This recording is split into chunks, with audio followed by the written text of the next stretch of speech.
World public service day اس لیے منایا جاتا ہے تاکہ عوامی خدمات انجام دینے والے افراد کی اہمیت کو اجاگر کیا جا سکے۔ دنیا بھر میں مختلف اداروں سے منسلک لاکھوں افراد عوام الناس کی زندگی آسان بنانے کے لیے اپنی خدمات پیش کر رہے ہوتے ہیں، چاہے وہ درسگاہوں میں قوم کے معمار تیار کرتے اساتذہ ہوں، اسپتالوں میں موجود مریضوں کا علاج کرتے ڈاکٹرز، یا تپتی دھوپ یا سرد راتوں میں عوامی خدمات انجام دیتے ریسکیو اہلکار۔ کر دے کرم مولا، کر دے کرم۔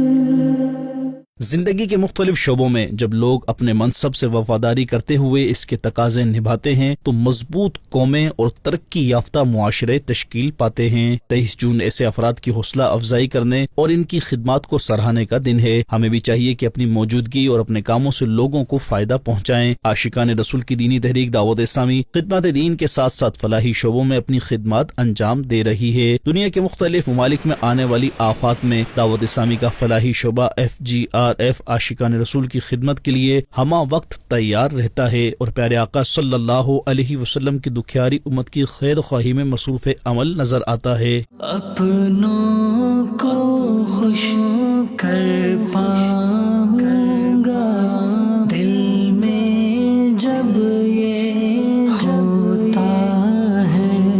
اللہ پاک کے آخری نبی محمد عربی صلی اللہ علیہ وآلہ وسلم نے فرمایا، لوگوں میں بہترین آدمی وہ ہے جو لوگوں کو نفع پہنچاتا ہے۔ مدنی چینل کے ناظرین، آئیے ورلڈ پبلک سروس ڈے کے موقع پر ہم یہ نیت کریں کہ غریبوں، یتیموں، بے سہاروں کی مدد کریں گے، جتنی ہو سکے اپنے پڑوسیوں، رشتہ داروں، دوستوں اور دیگر مسلمانوں کی دیکھ بھال کیا کریں گے۔